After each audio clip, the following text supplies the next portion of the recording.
오늘의 사연 시작합니다. 안녕하세요. 항상 구독자 입장에서 사연을 듣기만 하다가 이렇게 제 이야기를 하러 오게 될 줄은 몰랐네요. 저한테는 3년 넘게 만나온 여자친구가 있습니다. 제 나이가 벌써 30 중반이고 여자친구는 저보다 3살 어린 30대 초반이네요. 둘 다 나이도 있고 사회적으로도 자리를 잡았다고 판단했기 때문에 몇 달 전 여자친구에게 결혼하자 청혼을 했었어요. 비록 사귀면서 이런저런 우여곡절들도 많았지만 우리가 결혼을 할 거라는 믿음은 단 한 번도 흔들린 적이 없었습니다. 하지만 여자친구는 저와 결혼은 할 수 없다 거절을 하더라고요. 물론 연애라는 게 다 그렇잖아요. 좋은 감정으로 만나다가도 헤어질 수도 있고 거기다 결혼이라는 건 연애와는 또 다른 의미가 있는 거 아닙니까? 그래도 저는 여자친구가 제 청혼을 거절한 이유라도 알고 싶었습니다. 당연한 거 아니겠어요? 3년 동안 만나오면서 실제로 결혼이라는 말을 저보다 더 많이 입에 올린 여자친구였거든요. 여자친구의 대답은 아주 간단하더라고요. 제 앞으로 갚아야 할 4억이라는 대출금이 부담이 된다는 거였어요. 사실 저한테는 대략 4억이라는 빚이 있긴 합니다. 하지만 이 부분에 대해서도 할 말이 없는 건 아니에요. 비록 4억이라는 돈이 엄청나게 큰 돈인 건 맞지만 세상 일이라는 게 하나만 보고 판단할 수 없는 거잖아요. 제가 가진 자산이 18억 가까이 되는 걸 감안하면 사실 4억이라는 대출은 언제든지 상환 가능하다고 생각합니다. 우선 저희 집안 환경부터 말씀을 드려야겠네요. 아버지께서는 지방에서 축산업과 관련된 사업체를 하나 운영하고 계시는데 규모는 그리 크지는 않아요. 하지만 지난 수십 년 동안 부모님과 직원들이 열심히 일을 하면서 그쪽 업계에서는 나름 이름이 알려진 회사입니다. 거의 25년 동안 지속해온 회사의 직원은 저를 포함해 총 40명이 일을 하고 있지요. 제가 집안의 외동아들인데다가 언젠간 아버지와 어머니께서 은퇴를 하게 되신다면 제가 물려받을 생각으로 현재는 부모님을 도와 일을 하고 있어요. 사실 처음부터 부모님 사업을 이어받을 계획은 아니었습니다. 대학 졸업하고 2년 동안 어학연수를 다녀온 뒤 나름 대기업이라고 불리는 곳에도 취직을 해서 일을 한 적도 있긴 해요. 근데 저와는 정말 안 맞는 부분이 너무 많더라고요. 그래서 빠르게 마음을 바꿨지요. 차라리 한 살이라도 어릴 때 부모님 사업을 배워보자고 말이에요. 그렇게 8년 넘게 여기서 일을 하고 있는 중입니다. 저희가 큰 소리치고 살 만큼 엄청난 부자는 아니지만 그래도 최소 중산층 이상은 된다고 생각하는데도 아직까지 아버지와 어머니는 새벽 6시에 일어나 매일 출근을 하세요. 저도 물론 그에 맞춰서 게으름 피우지 않고 열심히 함께하면서 회사에서 나오는 월급으로 생활하고 있습니다. 여기서 조금 제 자랑을 하나 해보자면 아직 부모님 댁에서 생활하고 있기 때문에 월급은 거의 다 모으면서 지내고 있었고 거기다 작년에 20평 후반 아파트에 청약 당첨돼서 내년에는 입주할 수 있는 상황이에요. 시세로는 4억 5천인데 계약할 당시에 제가 가진 돈이 2억 정도 있었고 아마도 입주할 때쯤 되면 5천만 원은 더 넣을 수 있기 때문에 은행에서 대출은 2억만 받아도 될 것 같더라고요. 그리고 청약 아파트 외에도 6년 전에 부모님께 받은 16억 정도 하는 상가 건물을 넘겨받았거든요. 당시에 이런저런 세금 문제 때문에 저한테 미리 상속하신 거지요. 거기에 입주해서 장사하시는 분들 보증금이나 대출 있던 걸 합치면 추가로 2억 정도 빚이 남아있긴 합니다. 그래도 3층 빼고는 항상 월세가 들어오고 있기 때문에 대출이 큰 문제라고 생각해 본 적은 없네요. 3층 같은 경우에는 공간 자체가 협소하기도 하고 이상하게 들어오는 상가가 없더라고요. 선거철에 한 번씩 선거 사무실로 쓰이는 게 전부인데 솔직히 그것도 단기간 치고 꽤 쏠쏠한 편이더군요. 아무튼 그동안 보증금 월세도 올려본 적 없고 당분간은 건물을 처분할 생각도 전혀 없지만 얼마 전에 부동산에 확인했더니 앞으로 건물 시세는 더 올라가면 올라갔지 절대로 내려갈 일은 없다며 호언장담을 하셨습니다. 뭐 제가 가지고 있는 재산에 대해서는 이 정도가 전부입니다. 근데 아파트와 상가 건물로 인한 대출이 대략 4억 정도 되는 건 사실이지만 이게 그렇게까지 문제가 될까 싶었어요. 실제로 상상도 하지 못할 다른 이유가 있었던 것도 모르고 말이죠. 여자친구는 초등학교에서 아이들을 가르치고 있는 선생입니다. 여자친구 부모님도 전부 다 교육계통의 일을 하신 걸로 알고 있고요. 한마디로 교육자 집안이라고나 할까요? 거기다 여자친구는 자기 직업에 대해서 자부심이 엄청나요. 물론 지금 생각해보면 직업 자체에 대한 자부심이 아니라 결혼할 때 선호하는 여자 직업 개념에서 어깨에 힘을 준 것 같지만 뭐 실제로 요즘에도 선생님이라는 직업이 1등 신부감 조건인 건 맞긴 하니까 별로 문제 삼고 싶지는 않네요. 작년에 한 번 여자친구 부모님께서 집으로 저를 초대하신 적이 있는데 사실 저와 부모님이 같이 하고 있는 사업에 대해서 이것저것 물어보시더라고요. 그리고는 한눈에 봐도 실망한 기색이 역력해 보였지요.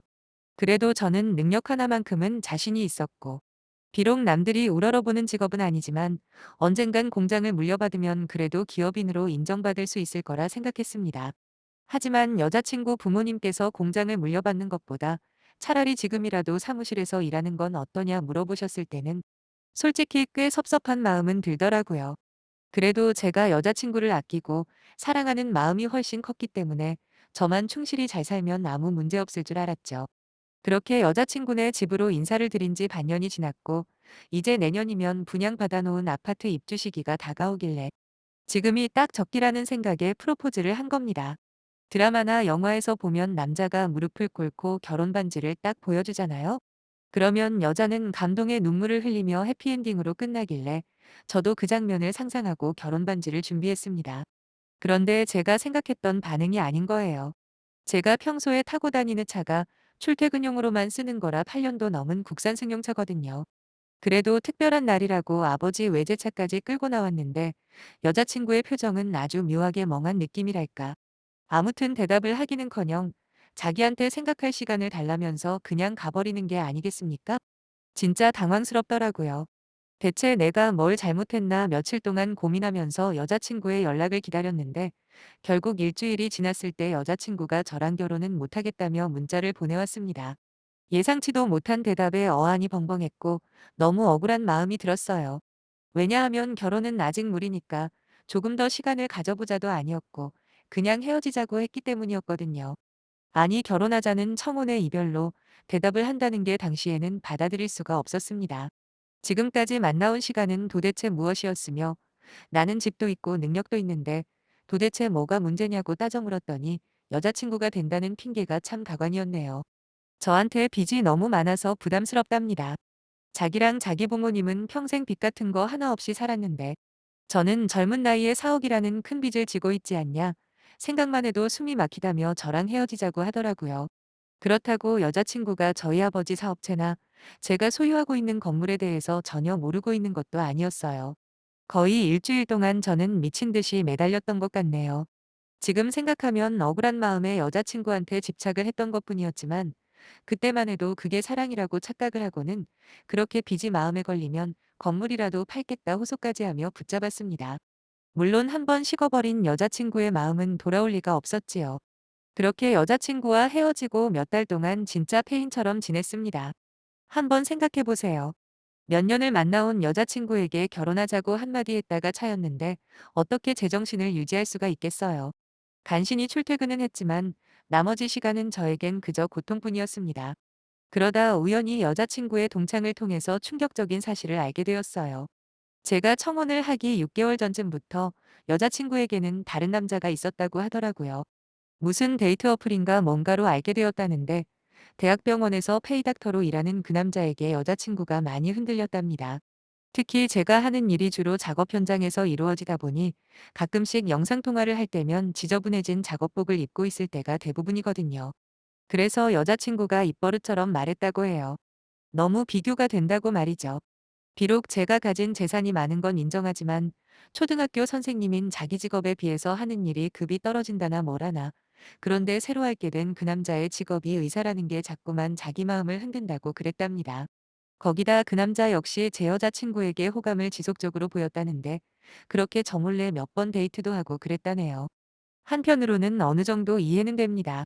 본인이 인기 직종인 선생님이라는 점과 집안 자체도 교육자 집안이라는 거에 대해서 엄청 프라이드를 가지고 있던 여자친구였으니까요. 하지만 그렇다고 해서 제가 그렇게까지 모자르거나 떨어진다고는 생각 안 합니다. 뭐 돈이 전부냐고 말씀하실 수도 있겠지만 그래도 명색이 건물주 아닙니까? 아니 건물주고 의사고 그런 걸 따지기 전에 애초에 자기가 중간에서 마음이 흔들린다면 솔직하게 저한테 말이라도 해줘야 하는 게 최소한의 예의잖아요. 그래도 그동안 만나온 시간이 있는데 어떻게 말도 안 되는 핑계를 대면서 갑작스레 이별을 말할 수 있는지 모르겠습니다. 사실 여자친구와 헤어지게 되면서 매일같이 전화하고 문자를 했었거든요. 그랬더니 여자친구는 제 전화번호를 차단하는 것도 모자라 각종 SNS까지 전부 끊어버렸는데 여자친구 동창을 통해서 확인해보니 벌써 프로필 사진을 바꿔놨더라고요. 꽤 훈남처럼 보이는 남자와 다정하게 팔짱 끼고 찍은 사진으로 말이죠. 거기다 무슨 100일 기념 어쩌고 저쩌고 하면서 이벤트를 받은 사진까지 보는데 진짜 속에서 천불이 나는 줄 알았네요. 왜냐하면 그때가 아마 저랑 헤어진 지 2달도 안 되었을 때였거든요. 그런데 100일 기념이라는 건 저랑 사귀고 있는 와중에 이미 양다리를 걸치고 있었다는 결론밖에 안 나오잖아요. 그런 것도 모르고 내년에 새 아파트로 입주하는 시기에 맞춰서 결혼을 하려고 했었다니 진짜 제가 생각해도 너무 어이가 없었습니다. 처음엔 당장이라도 찾아가서 따질까도 생각했어요. 그 남자에게 여자친구의 실체를 폭로하는 것뿐만 아니라 소위 말하는 진상을 떨까 하고 말이죠. 하지만 며칠 시간이 지나면서 조금씩 생각이 정리가 되는 겁니다. 오히려 이렇게 된 게 제 인생에는 훨씬 나은 결말이 아닐까. 저런 인성을 가진 여자랑 결혼했다고 상상해 보세요. 언젠간 그 더러운 속물근성이 드러날 테고 거기다 애라도 낳게 된 후라면 얼마나 끔찍하겠어요. 그렇게 생각이 들면서 제 마음은 조금씩 안정을 찾아갔습니다. 진짜 헤어진 이유를 알게 된 게 오히려 전화위복이 된 셈이죠. 더 이상 여자친구가 생각이 나지도 않았고 설령 생각이 난다 해도 아무런 감정이 들지 않기 시작했어요. 나중에는 그때 여자친구가 제 청혼을 거절해 준 게 고맙다는 생각까지 들었다니까요. 그렇게 아무 일도 없었다는 듯 평온한 일상을 살고 있었는데 뜬금없이 헤어졌던 여자친구가 저희 집에 찾아와 기다리고 있더군요. 무슨 바람이 불어서 나를 찾아왔냐 싸늘하게 물었습니다. 그랬더니 여자친구는 아무런 대답도 안 하고 눈물만 흘리는 거예요. 솔직히 여자친구의 실체를 몰랐다면 그때 저도 많이 흔들렸을 겁니다. 하지만 이미 눈앞에 있는 이 여자가 어떤 사람인지 충분히 알고 있었기 때문에 아무리 여자친구가 슬프게 울어도 저는 냉정함을 유지할 수가 있었지요. 빨리 용건만 말하고 가라 그랬습니다. 그랬더니 여자친구가 갑자기 저한테 와락 안기는 게 아니겠어요?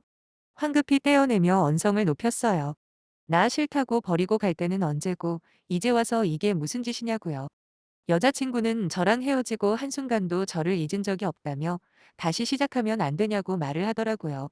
그 순간 저는 여자친구에게 그놈의 의사라는 직업에 눈이 멀어서 나를 버린 거 아니냐 하고 따지고 싶었지만 일단은 참았어요. 도대체 무슨 말을 어떻게 할지 궁금했거든요. 그래서 아무 말도 하지 않고 그냥 서 있었더니 그때부터 여자친구는 마치 비련의 여주인공인 척 연기를 시작하더군요. 사실은 자기가 제 청혼을 거절한 게 본인 의사가 아니었답니다. 자기 부모님이 저를 탐탁치 않게 생각해서 그동안 쭉 저와의 만남을 반대하셨다네요.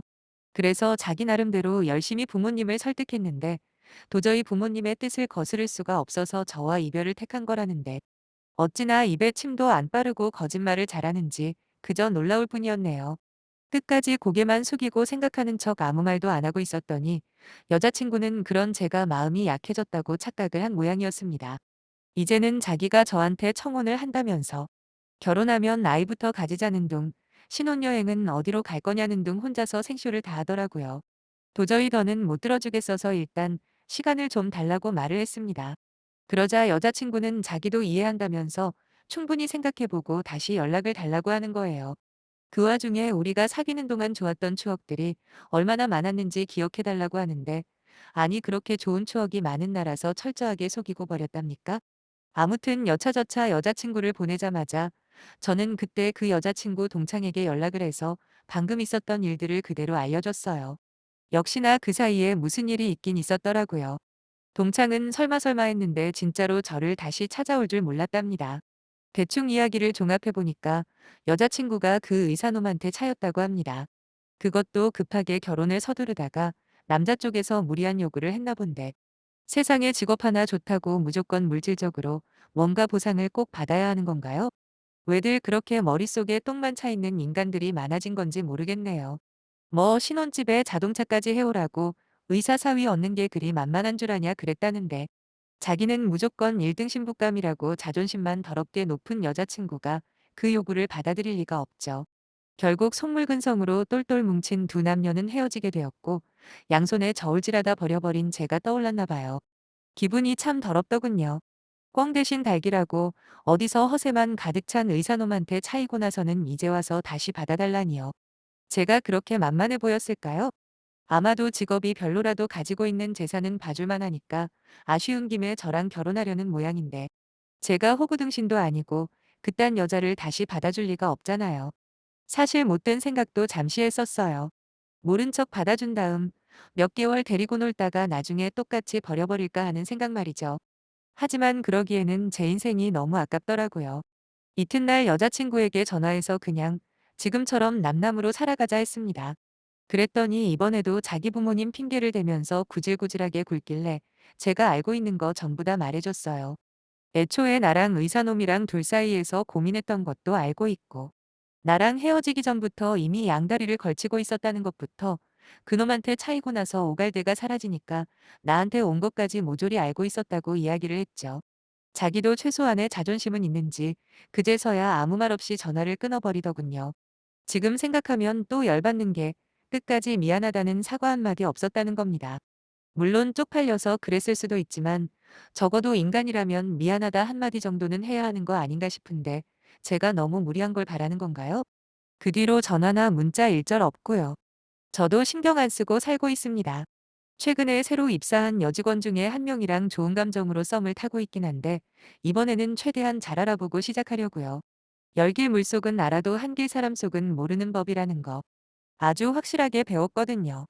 아무튼 제 사연을 들어주신 모든 분들에게 감사 인사드리고 싶고 여러분의 가정에 항상 좋은 일만 생기기를 기원하겠습니다. 안녕히 계세요.